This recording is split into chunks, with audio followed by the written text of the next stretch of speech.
dia, pessoal. Vamos então iniciar nossa segunda aula.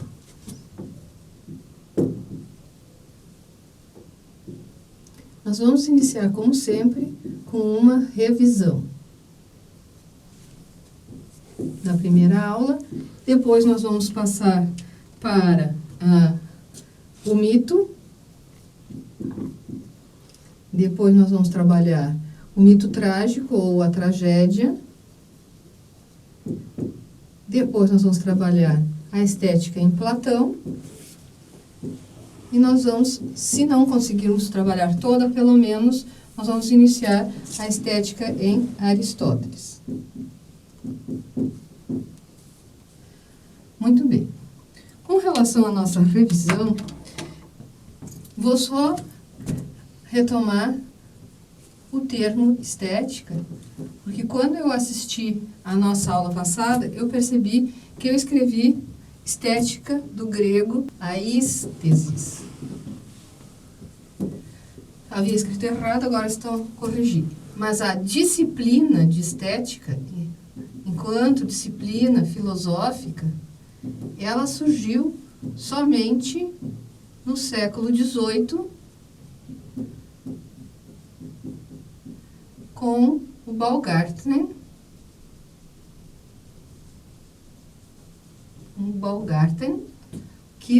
Deixa eu só pegar aqui a data de nascimento e de morte dele, 1714, 1762. Ele morreu bastante jovem, tinha só 48 anos. Não? Com isso, então, parece que fica claro. Enquanto nós falamos de aístesis, nós falamos de sentidos. É a forma como o ser humano percebe o mundo externo, certo? Muito bem. Então, isso existe conosco, humanos, desde sempre. Já a disciplina filosófica, ela é bastante nova. Mas, de qualquer maneira, a gente começa aqui com o mito. Por quê? Porque eu havia dito para vocês que, como a estética trata dos sentidos, do sentimento, do gosto, do juízo, do belo, do ser, enfim, ela tem uma dimensão bastante ampla. Esqueci, a arte, é verdade. A arte, então, nós podemos trabalhar a estética em vários sentidos. Nós aqui, a professora Katrin Rosenfield,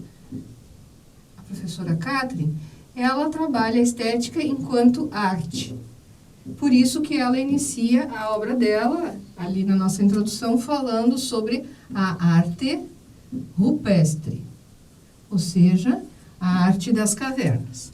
Nós não, nós começamos e nós trabalhamos a estética enquanto sentidos ou sensibilidade, enquanto sentimento, gosto, juízo e belo. Nós deixamos essas duas perspectivas mais como complementares do que sim como o nosso foco central. Então, é nesse sentido que nós começamos aqui com o mito. E aí eu lembro para vocês o que é um mito. Um mito, ele é uma narrativa que utiliza símbolos para expor seus conteúdos. Utiliza símbolos para expor os conteúdos.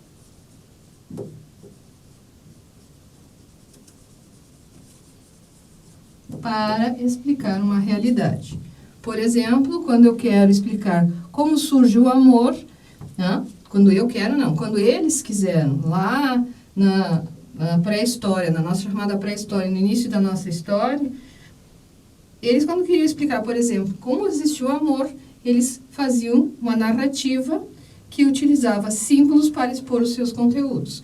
Quando eles queriam explicar por que nasce um excesso de amor próprio, por exemplo, eles criam um mito do Narciso e assim por diante. Então, o mito, ele era algo contado apenas oralmente. Então, depois, muito mais perto de nós, é que ele foi transformado em algo escrito, mas ele vinha de uma tradição oral. E o que significa isso? Por que isso é importante? Porque na tradição oral, a forma de expor vai sendo melhorada, vai sendo aprimorada. Os detalhes desnecessários vão caindo fora e vai sobrando algo concentrado, vai restando uma forma de expor o conteúdo concentrado, ou seja, só naquilo que ela tem de mais importante. Então, vocês podem dizer, sim, mas ele é inventado. Sim, mas ele é inventado de uma maneira que esse símbolo aqui, ele serve para todo ser humano, independente do tempo e do espaço. O que significa isso? Que o mito, ele é atemporal. Nós podemos, enquanto formos humanos, contar o mito do Prometeu e do seu irmão Epimeteu, do Eros, do Édipo, da Antígona, do Gilgamesh, das Valquírias, não? Que são das várias mitologias mais conhecidas. A grega, a mesopotâmia e a nórdica. Certo, pessoal? Então, o mito é muito mais do que uma simples historinha, uma simples ilusão, um simples folclore. Ele é uma forma de explicar uma realidade humana, sempre válida enquanto nós formos humanos, certo? Muito bem. E aí, nós pegamos como exemplo o mito do Édipo. Se vocês não receberam ainda a folhinha com o mito do Édipo, eu vou digitalizar, eu vou pedir para a nossa tutora Juliana digitalizar, porque o mito do Édipo, ele é muito simples, ele é uma narrativa, ele é exposto, né, no nosso caso aqui, que nós não temos mais essa tradição de relatar a mitologia oralmente, ele está escrito de uma forma como se fosse a história como nós a conhecemos. Então, ele começa, por exemplo, nesse caso, ele começa: Lábdaco, rei de Tebas, era filho de Polidoro e neto de Cadmo e de Harmonia. Casou com Nictis e foi pai de Laio, que o sucedeu. Deste e de Jocasta, filha de Meneceu, príncipe da família real de Tebas, nasceu Édipo. E aí nós vamos ver que aí começam os símbolos. Laio, quando se casou, teve a curiosidade de perguntar a Delfos se o seu casamento seria feliz. Aí vocês têm que lembrar que Delfos é o oráculo onde as pessoas vão para saber o futuro. Mas o oráculo nunca conta de uma forma descritiva o que vai acontecer. Ele fala, né? As pitonisas falam para a pessoa de uma forma um tanto quanto entruncada, que tem que ser também interpretada. E aí nós vamos começar, né? Édipo já tem no seu nome a indicação de quem ele é. Por quê? Porque quando o Laio foi ao oráculo, o oráculo disse que o filho traria desgraça para o seu trono. Por isso, quando nasceu o bebê, eles deram para um caçador, e o caçador, como eu disse outro dia para vocês, ele pendurou o menino como se fosse uma ave, né? Ele pendurou pelos pezinhos do menino, e os pezinhos ficaram deformados.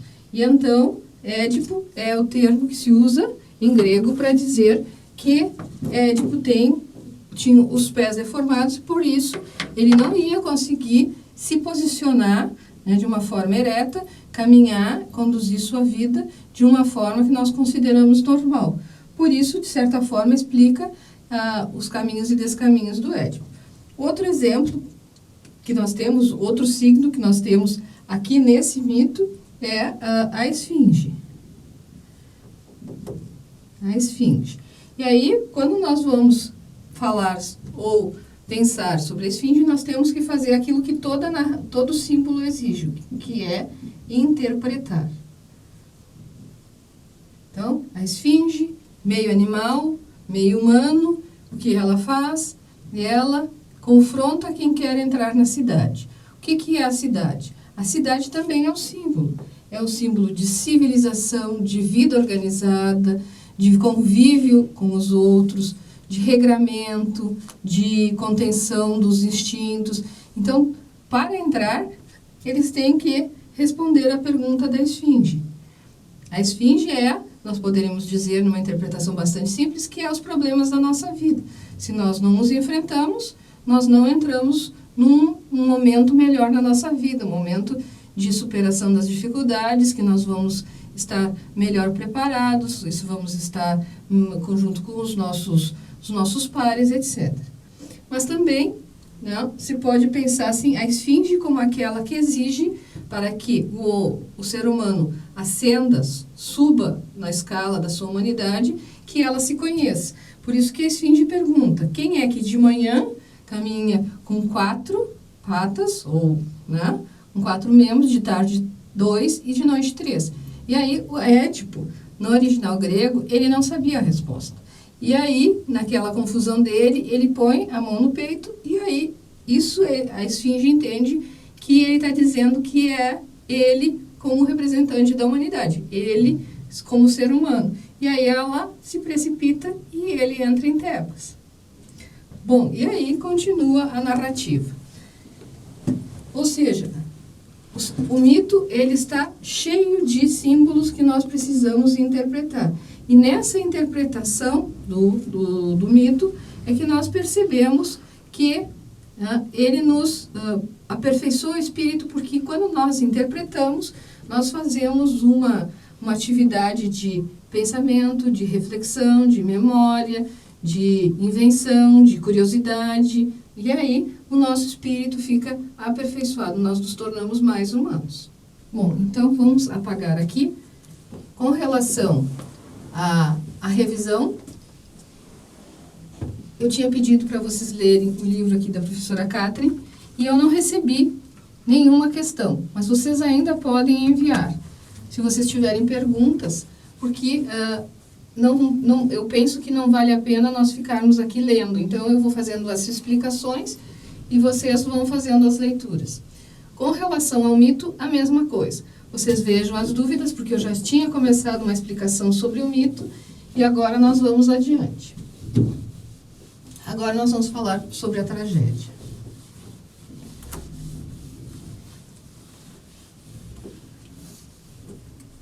Eu não vou explicar para vocês como é que funciona a tragédia, mas sim eu gostaria de falar para vocês o que ela significa.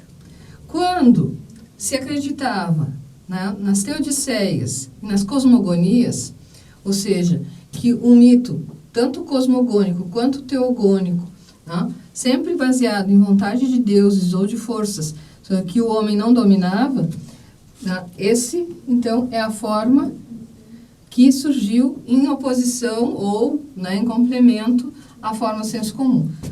Na Grécia, por quê? Porque essa era a forma simbólica de explicar uma realidade. Quando houve alterações lá na organização da polis, aconteceu que essa transformação da polis, ela foi exposta por meio da literatura, surgindo aquilo que a gente chama de tragédia. Ou também se pode chamar de mito trágico. Eu não gosto muito de usar o mito trágico porque não parece que é um desdobramento do mito. E, de certa forma, a tragédia é uma forma nova de expor aqueles conteúdos do mito. Qual é a novidade? Bom, o termo tragédia, ele provavelmente vem do grego tragos, que tragos era o bode, aquele bode que a gente chama de bode expiatório, aquele que era usado nos sacrifícios para substituir uma pessoa ou um outro animal que era considerado, de certa forma, mais necessário para a sobrevivência. Então, qual é a diferença da tragédia, do mito para a tragédia? A tragédia, ela é encenada. A tragédia, ela é encenada. Ela utiliza o mito, mas não na sua totalidade. Então, ela se baseia no mito.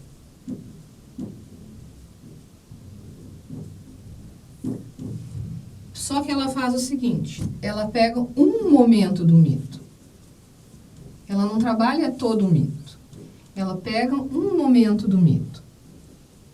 Por isso que nós continuamos usando, tanto aqui, nós usamos como exemplo Édipo, quanto aqui. Só que aqui no mito não existe um autor. Como eu vinha dizendo para vocês, o mito ia passando pela tradição, contando de uma pessoa para as outras. O Aedo, ele se colocava no centro da polis, E ele ficava narrando a Ilíada, a Odisseia, os mitos, né, para as pessoas que se reuniam em torno dele. Porque não existia outro meio de saber o que acontecia nas outras polis, o que as outras polis narravam também. Era uma forma de, digamos assim, noticiário, divertimento público, que era acessível a todos. Já aqui, na tragédia, nós temos o mesmo exemplo de Édipo, só que nós temos os tragediólogos. Por exemplo, Sófocles. Sófocles foi o maior tragediólogo da antiguidade. Eu coloquei aqui numa nota de rodapé. Ele nasceu em 497, 496 a.C. E ele faleceu em 406, 405 a.C. Por que nós temos essas datas não muito precisas? É porque, com o passar dos tempos, os calendários foram sofrendo pequenos ajustes, e aí então as datas ficaram um pouco duvidosas. Ele escreveu 123 peças de teatro.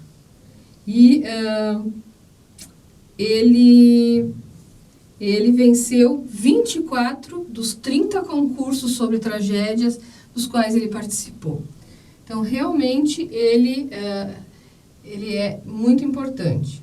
E vocês veem que, na tradição das tragédias, ele está entre Eurípides e Ésquilo, que são os 3 maiores tragediólogos que nós conhecemos. Apesar de que existem várias outras tragédias que são bem interessantes.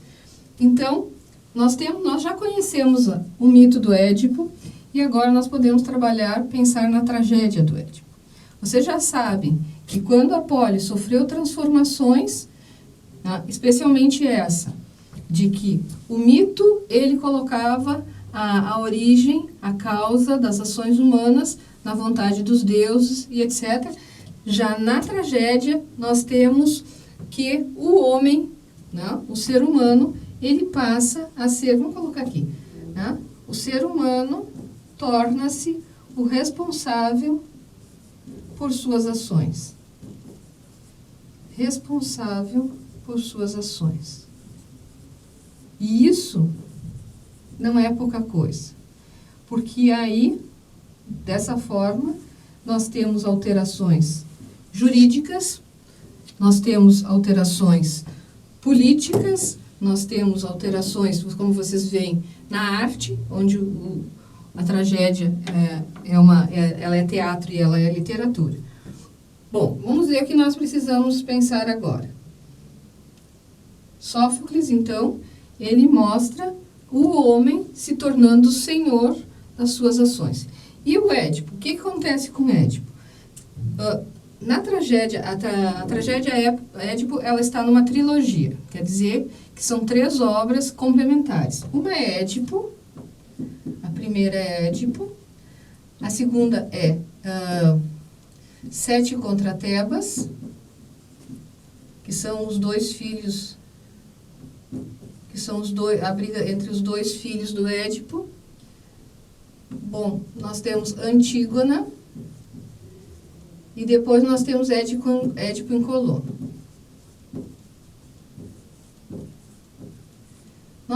Normalmente, essa aqui, ela é retratada, não faz parte da trilogia, mas a história, ela se desenvolve assim, aqui onde Édipo, ele toma conhecimento da sua origem.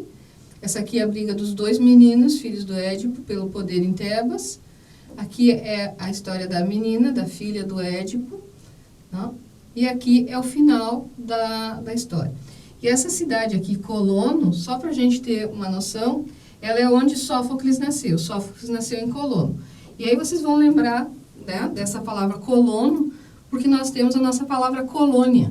E realmente a palavra colônia vem dessa cidade, desse vilarejo que fica perto de Atenas. Vocês vão dizer, como assim? As pessoas que saíram de Colono para fundar novas aglomerações, na época de uma expansão demográfica da Grécia, formaram as chamadas colônias. Por quê? Porque foram as pessoas que saíram de colono, elas formaram novos agrupamentos em outros territórios, na Ásia, na Itália, e esses novos territórios foram chamados de colônia. E daí vem a nossa colônia, e vem a nossa palavra colonização, que vocês devem ter visto que eu evitei usar. Eles saíram para colonizar, porque colonizar é formar novos povoados de colonos, ou seja, de pessoas que vêm dessa cidade. Vejam que interessante, às vezes a gente não sabe as origens das palavras e elas estão bastante remotas. Continuando, então, o que Sófocles fez? Sófocles, ele pega um momento do mito de Édipo. Qual momento? É o momento onde Édipo está em Tebas, que é a cidade onde ele nasceu e onde ele retornou, porque ele conseguiu, a Esfinge se suicidou, né, se precipitou no precipício, e ele se casou com a mãe e teve 4 filhos. Esses 2 meninos, o Eteócles e o Polinice, e as 2 meninas, a Antígona e a Ismena. A Ismena, ela aparece pouco nas duas, né, porque ela é uma mulher muito do estilo grego, e a Antígona é muito diferente dos gregos. Então, nesse momento, Édipo, ele fica sabendo da sua origem, e aí nós estamos mais um monte de símbolos, por exemplo, porque ele se fura os olhos, porque um monte de símbolos lá dentro, onde ele acaba descobrindo a sua origem, e daí ele sai de Tebas. Édipo, quando ele descobre a sua origem, ele é importante para nós, porque Édipo, ele é chamado de herói. Só que o herói que Sófocles pensa não é nem esse herói aqui da tragédia Édipo, não é nem o guerreiro e nem o homem ou a mulher super-humano, sobre-humano, como nós pensamos hoje. Édipo é uma pessoa normal. Uma pessoa normal, que o Aristóteles vai chamar ele de mediano. O que significa ser uma pessoa mediana? Não? Ser mediano significa ser igual a vocês e a mim. Significa que erra e acerta. Erra e acerta? Sim, nas escolhas que tem que fazer. Por que nós erramos e acertamos nas escolhas que nós temos que fazer? Porque nós não conhecemos nem o futuro, nem todas as variáveis envolvidas. Nós não conhecemos nem o futuro, nem as variáveis envolvidas. Exemplos nossos, exemplos atuais. Quando eu tenho que decidir que curso eu vou fazer na universidade, eu sei se vai dar certo, eu sei se eu vou concluir, não sei. Se eu quero casar, quero mudar de cidade, quero ter filhos, todas essas coisas são escolhas que nós temos que fazer sem conhecer o futuro e não conhecemos todas as variáveis. Por exemplo, pode vir uma crise econômica, ou pode adoecer alguém na família, ou pode ter um nascimento inesperado, ou, enfim, você sabe, nós somos todos humanos. Então, atualmente, nós temos dificuldade em fazer nossas escolhas, porque toda escolha, ela traz consigo a responsabilidade pelo que nós escolhemos. Eu não posso culpar a minha mãe, o meu marido. Tá? Nós podemos pensar assim, que cada um tem a sua responsabilidade. Mas é isso que Sófocles quer mostrar. Que nós, seres humanos, nós fazemos escolhas e essas escolhas nós somos responsáveis. E vocês vão dizer, sim, mas veja bem, Édipo, ele não sabia que aquele homem que ele matou na estrada junto com os 2 escravos era pai dele. Mas eu pergunto para vocês, matar alguém porque brigamos no trânsito, que foi o caso do Édipo, para vocês verem a atualidade do mito. Tá? Uma briga de trânsito. Édipo matou 3 pessoas. Isso é certo em algum momento? Não. Então, mesmo não sabendo que aquele era pai dele, é errado, porque é tirar a vida de seres humanos. E ele, então, tem que assumir a sua culpa. Tem que ser punido. Para os gregos, isso é absolutamente necessário, porque eles têm uma concepção de universo harmônico, de universo integrado, tá? Diferente de nós, que temos uma noção de um universo mais fragmentado. Fragmentado nesse sentido. Sujeito separado de objeto. Homem separado de mundo. E assim por diante.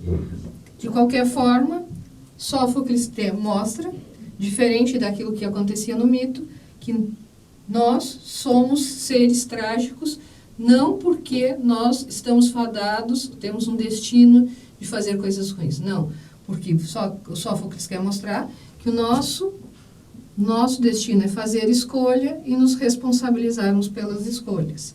E a forma trágica é mostrar essas coisas humanas. Antígona, por exemplo, né, ela é uma tragédia também muito utilizada. Hegel, por exemplo, cita Antígone, a Hannah Arendt cita Antígone. Por quê? Porque ela questiona outros valores, valores familiares versus valores da cidade. O direito natural versus o direito positivo. E aí vocês podem ver que cada tragédia traz para a reflexão questões, assuntos, temas que são do ser humano. Certo? Bom, depois vocês enviam as dúvidas.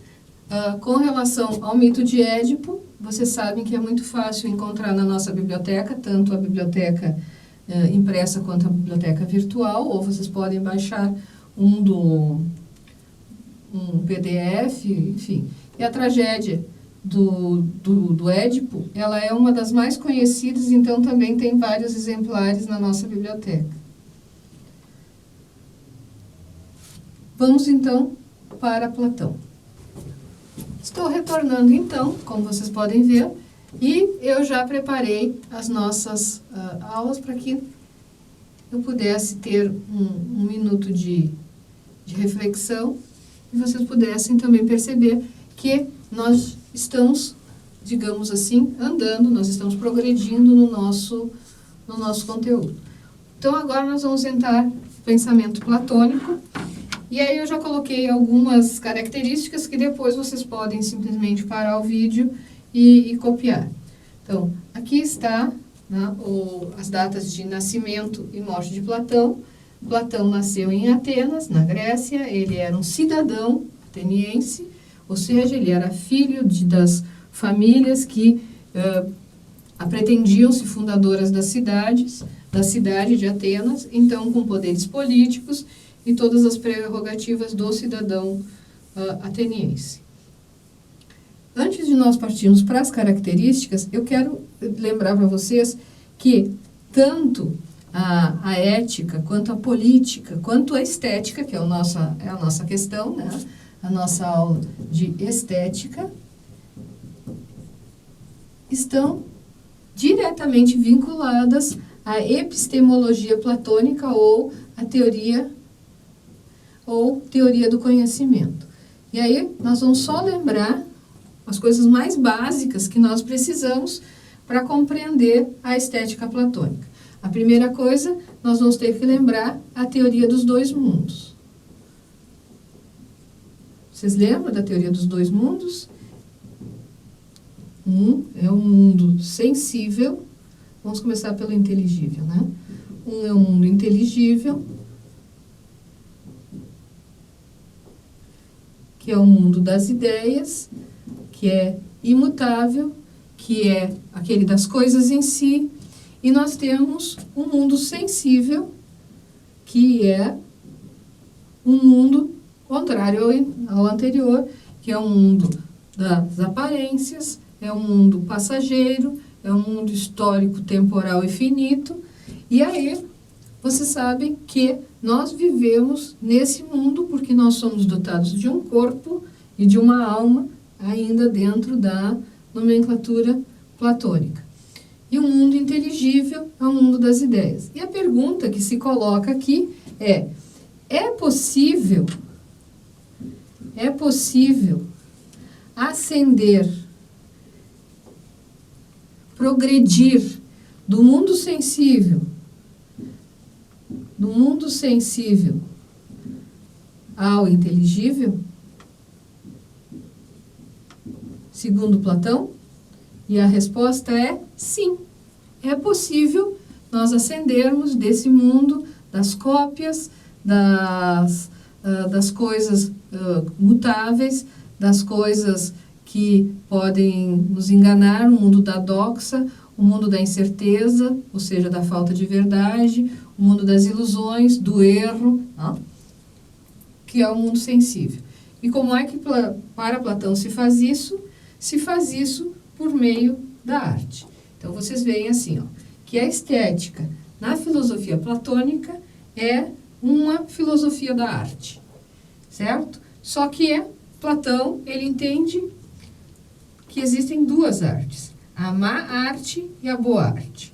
E aí vocês vão ver que, mais uma vez, essa dicotomia, essa duplicidade tem a ver com os dois mundos. A má arte é aquela que engana, é aquela que manipula, é aquela que ilude. Por quê? Porque afasta da essência, afasta da ideia.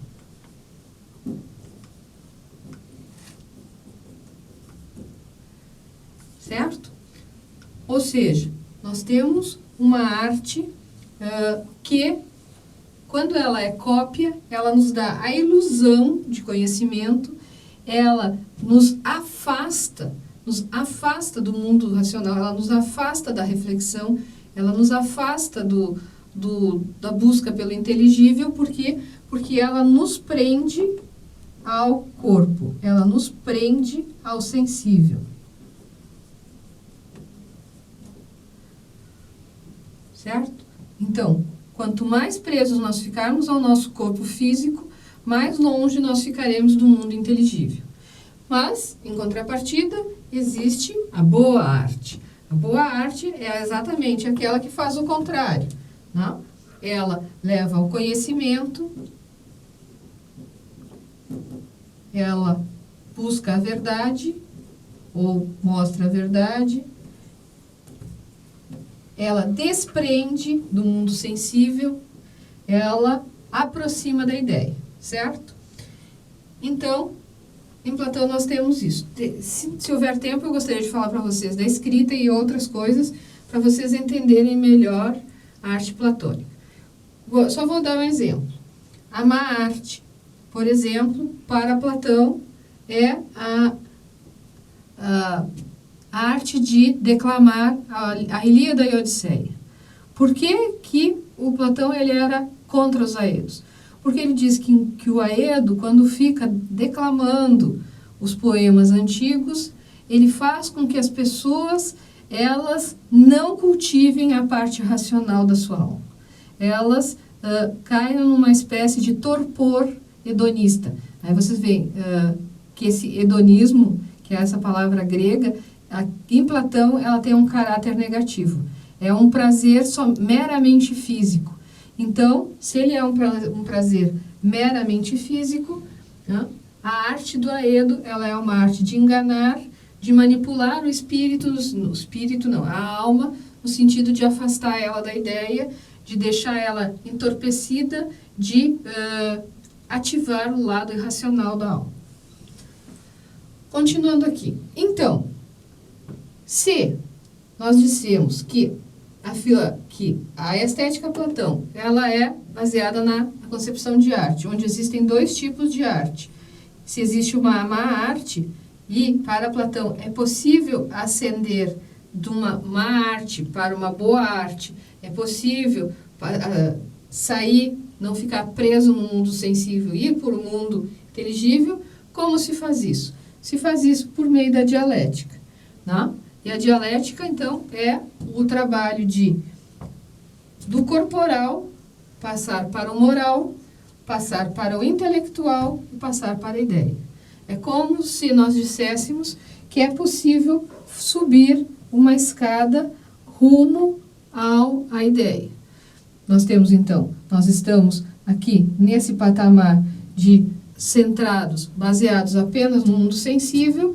Nós vamos, então, através da arte, do esforço racional, nós vamos ascender para o moral, ou seja, para as boas ações, e das boas ações, pelo cultivo das boas ações, agindo bem e continuando a contemplar a arte, cada vez mais afastando ela do sensível, cada vez afastando ela apenas do prazer do corpo, nós vamos subir para um outro patamar, que é o intelectual, e aí nós vamos, através do intelectual, subindo cada vez mais, até chegar o mais próximo possível da ideia.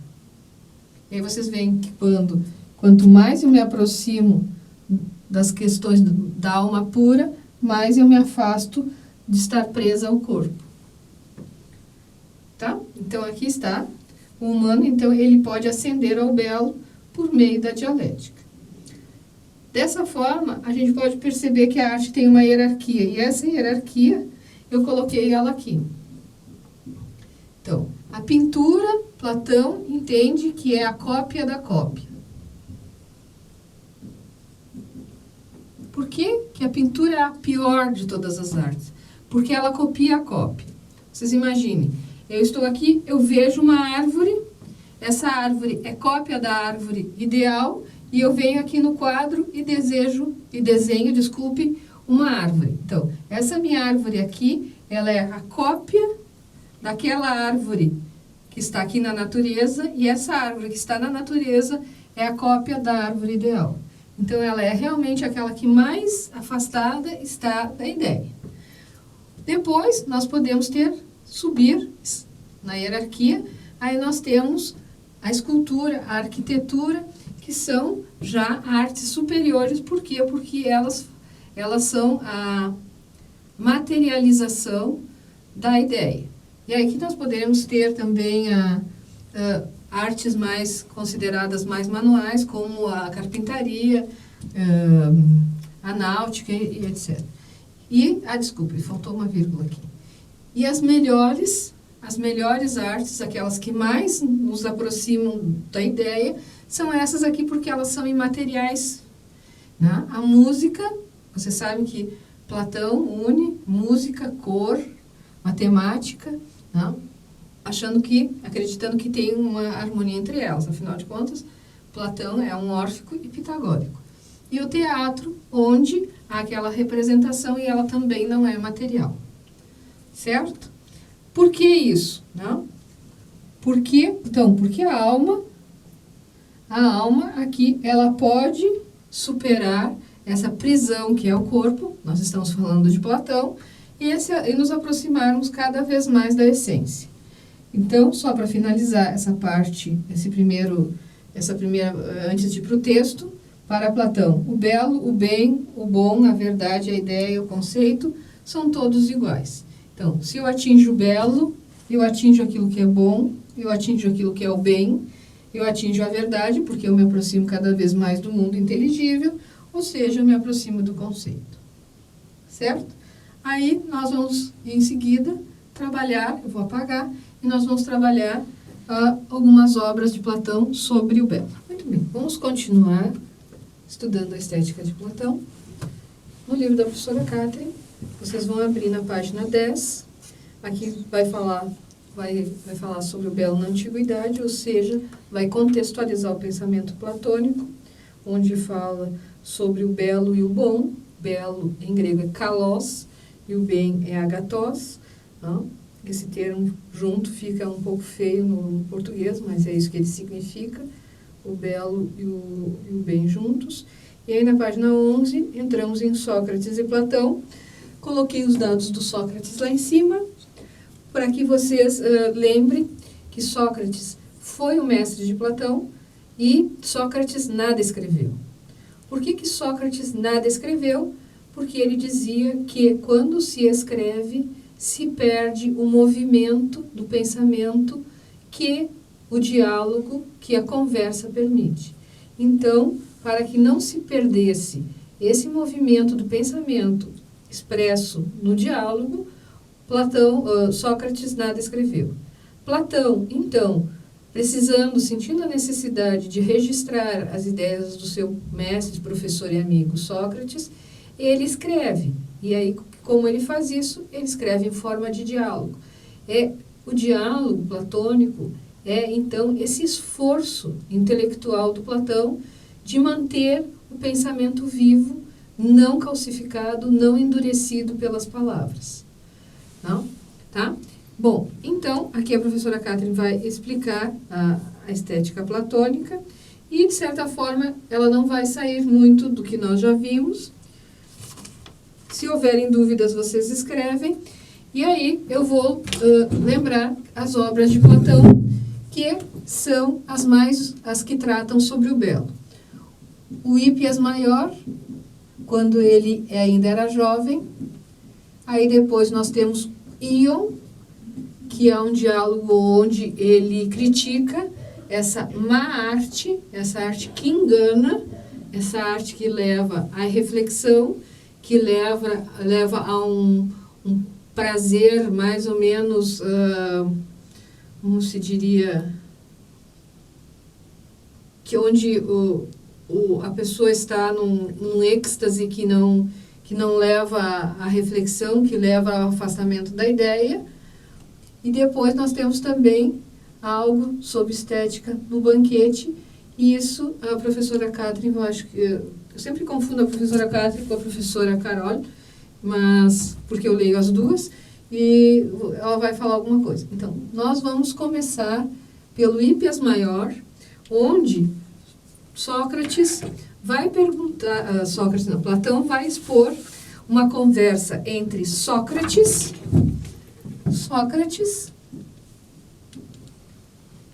e esse personagem Hípias. Quem é Hípias? Hípias é um sofista. Esse diálogo, lido com calma, ele é muito interessante porque Sócrates é extremamente irônico. O Sócrates aqui exposto por Platão, ele é extremamente irônico, né? Porque ele coloca um Hípias como um sofista que pensa que sabe tudo, e como tal, ele pensa saber o que é a beleza. E ele coloca, então, a beleza naquilo que é bonito, naquilo que é útil, e etc. E aí o Sócrates vai, numa linguagem contemporânea, desconstruindo tudo isso.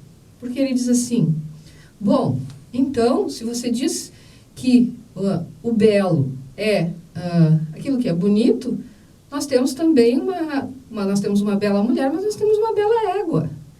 Se você diz que o belo é aquilo que é útil, uma panela então é bela, porque ela nos é útil. E assim é muito interessante a forma como o Sócrates aqui, ele vai, então ele vai desconstruindo o conceito de belo do Hípias. E é interessante, porque o diálogo, ele não é muito longo, mas ele é bem interessante nessas coisas. E ele está, qual é a essência disso? É que enquanto o Hípias, ele está concentrado nesse belo sensível, o Sócrates está na busca da essência do belo. Daquilo que é belo, que é enquanto ideia, que é imutável, que é belo, mas também é bom, mas também é o bem, mas também é o verdadeiro, mas também é o conceitual. Né? Ou seja, Sócrates, nesse diálogo, ele está procurando o que é belo. Bom, o que eu gostaria de dizer? Eu já disse para vocês que Sócrates busca o belo universal. Esse exemplo já disse.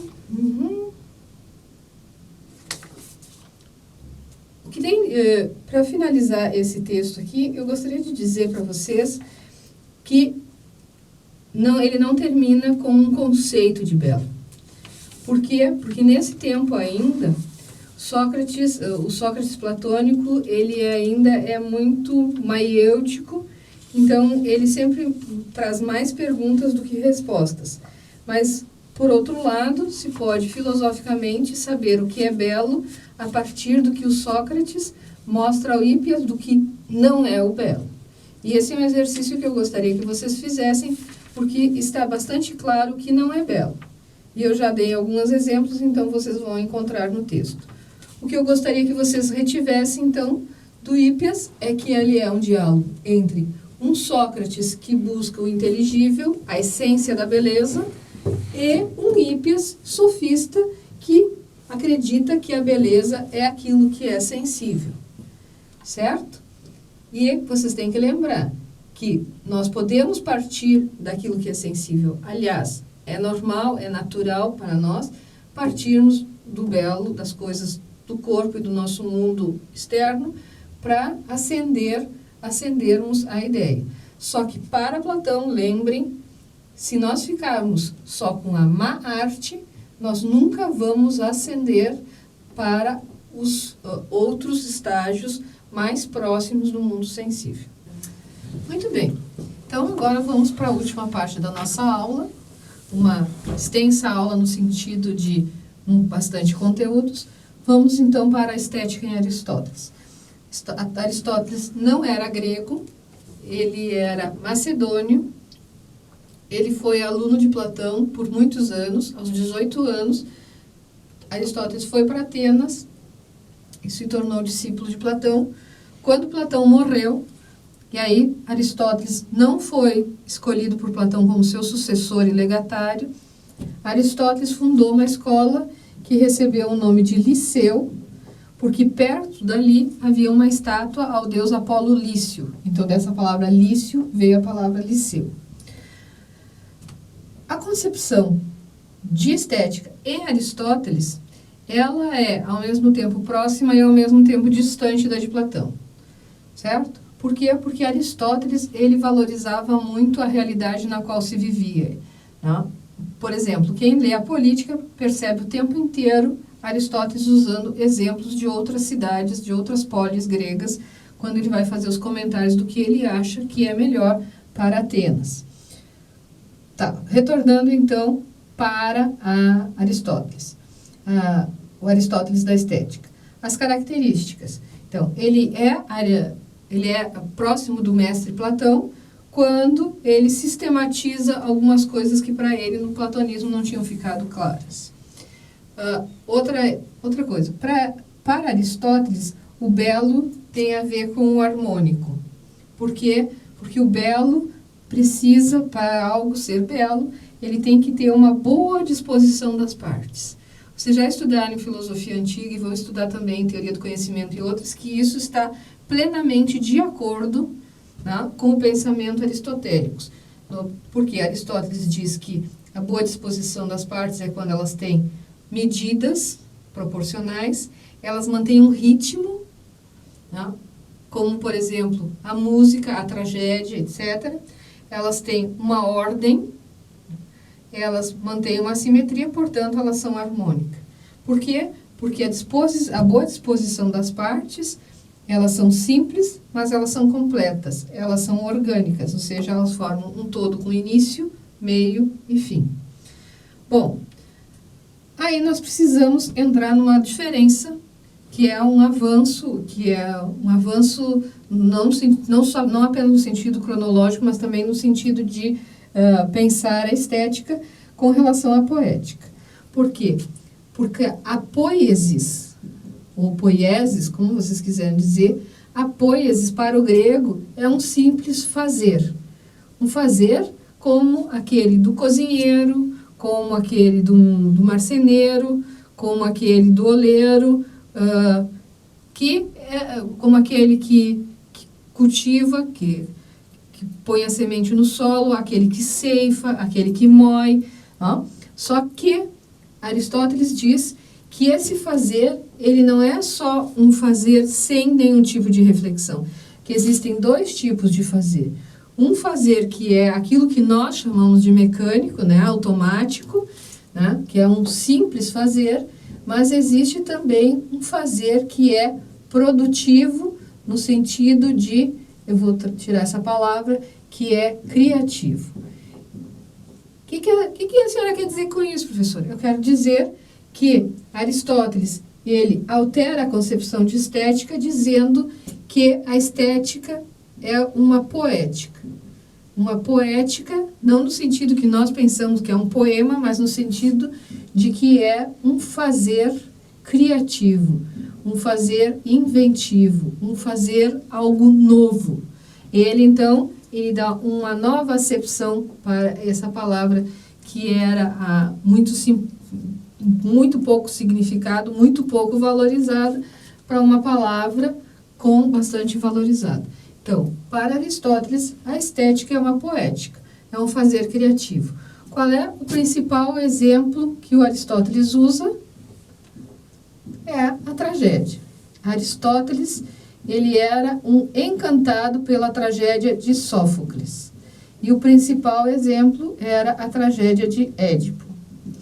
Então, a principal obra de estética do Aristóteles se chama exatamente Poética. Na obra Poética, Aristóteles vai falar deste fazer criativo e o maior exemplo é a tragédia, e ele vai passar todo o livro elogiando a tragédia, dizendo que a tragédia é a mais política das artes porque ela mostra homens em ação. Então, aqui nós já temos o conceito de tragédia, né? O conceito de tragédia para o Aristóteles é homens em ação, representação, aquilo que se chama às vezes de mimesis. Só que mimesis, gente, mimesis não é imitação. Imitação, mimesis como imitação é em Platão. Em Aristóteles, ela é uma representação de homens em ação. E mulheres, né? Mas homens em ação. E o principal exemplo, então, é Édipo. Então, Aristóteles fala sobre o herói trágico. Aquele ser mediano, já tinha falado para vocês, que acerta e erra em suas escolhas.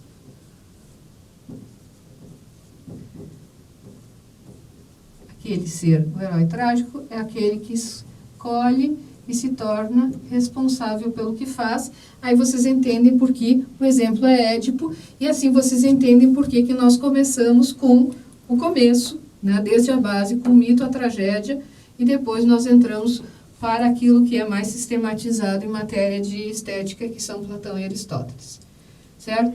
E aí, então esse é bem no início da tragédia, o Aristóteles fala que a tragédia é a representação de homens em ação, aquilo que se chama de mimesis, mas não é uma imitação como é em Platão, por isso que eu não estou usando o termo mimesis, e tem o herói trágico, que é aquele que escolhe e se torna responsável. E aí, o que acontece? Que Aristóteles vai desenvolvendo como é que se escreve a melhor tragédia. Então, o exemplo de tragediólogo, você já sabe que é o Sófocles, e ele diz que a tragédia tem que ter início, meio e fim. E aí vocês vão rir e vão dizer, o que isso tem de novo? Ele tem de novo porque Aristóteles, ele explica que se não for assim, nós não vamos ter a ideia do todo. Lembrem, a questão da boa disposição das partes. Nós temos que, quando assistimos o teatro trágico, abarcar a história, toda a narrativa, de forma que nós a compreendamos. E depois disso, aí Aristóteles, no início, meio e fim, ele fala sobre os momentos da tragédia. Ele fala sobre os momentos da tragédia, que é onde ele vai explicar que o objetivo da tragédia, a finalidade da tragédia, é a catarsis. Tem gente que diz catarsis, né? Catarse, catarse. O que é a catarse? A catarse tem ela tem muitas definições, tem muitos conceitos. E eu vou usar um que é, para vocês não esquecer, porque é o mais utilizado, que é a purificação das emoções.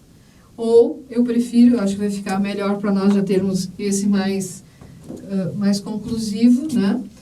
Que é a purificação, vamos deixar aqui, a purificação das emoções, que é o mais conhecido, mas que o Aristóteles prefere é esse aqui, que é a passagem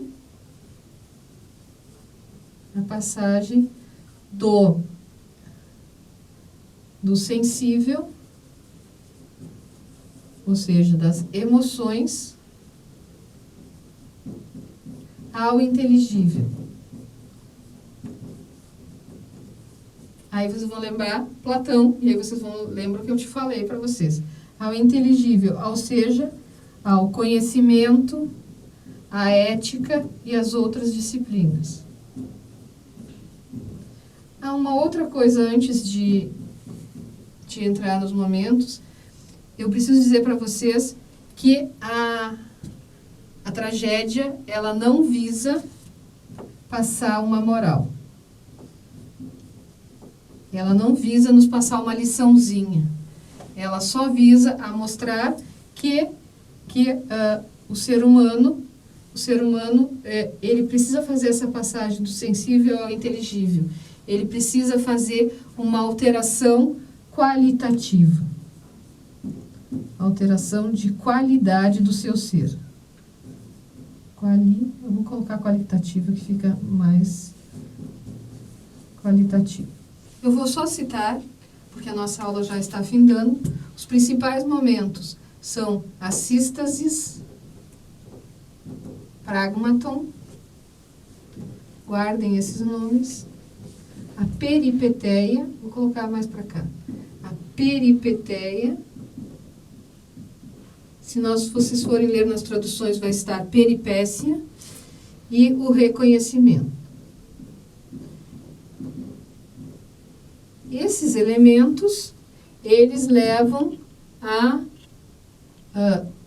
Hélios e Phobos, que são os dois sentimentos trágicos. Eles levam aos sentimentos trágicos.